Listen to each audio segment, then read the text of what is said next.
Assalamualaikum warahmatullahi wabarakatuh. Apa kabar anak-anak? Semoga selalu tetap sehat dan semangat meskipun belajar dari rumah. Anak-anak, berjumpa lagi dengan program B4D Belajar Bahasa bersama Bu Dian.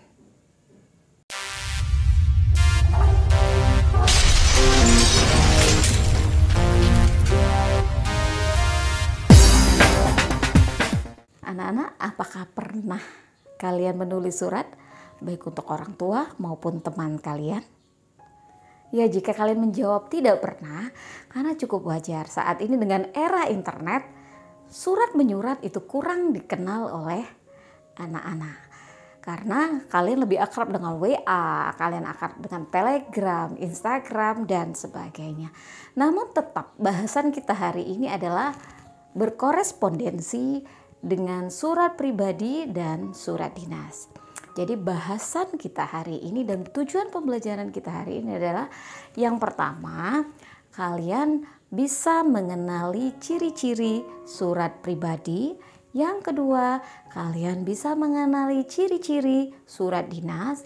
Dan yang ketiga, kalian bisa menentukan perbedaan antara surat pribadi dan surat dinas.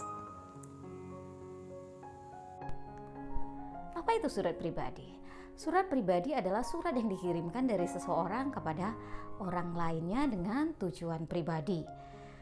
Bahasa yang digunakan adalah bahasa non-formal atau bahasa keseharian. Hanya saja, meskipun bahasanya non-formal, tapi dalam menulis surat pribadi ada etika dan sopan santun yang harus diterapkan.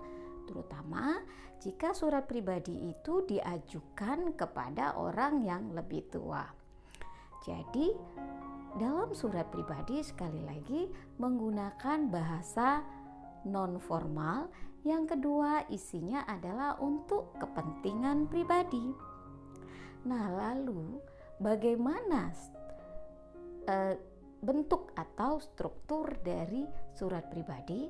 Surat pribadi yang pertama terdiri dari tanggal surat.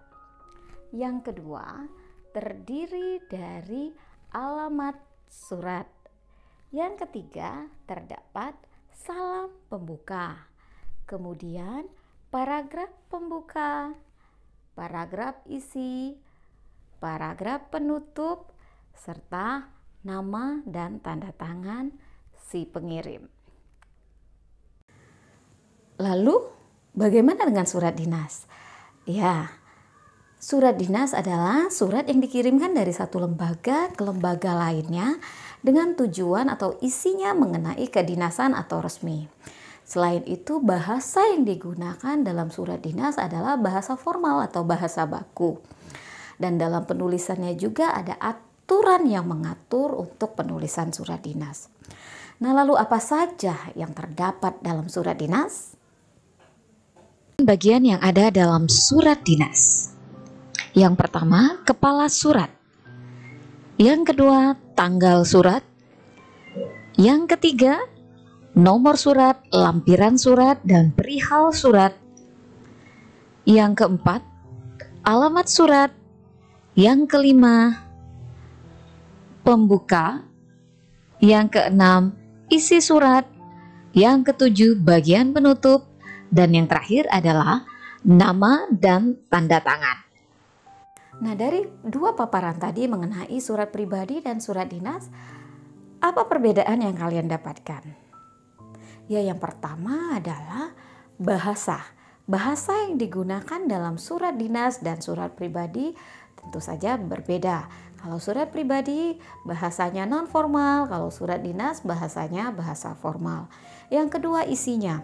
Isinya kalau surat dinas untuk kepentingan resmi atau kepentingan dinas, yang ke surat pribadi kepentingan pribadi.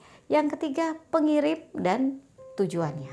Kalau surat dinas dari satu instansi ke instansi lain atau dari satu individu ke kedinasan, jika surat pribadi dari satu individu ke individu yang lain. Nah, sampai sini sudah paham? Jika masih ada masalah atau masih bingung, masih banyak pertanyaan dalam benak kalian, akan kita bahas lebih lanjut dalam grup kelas kita. Demikianlah pembelajaran kita hari ini.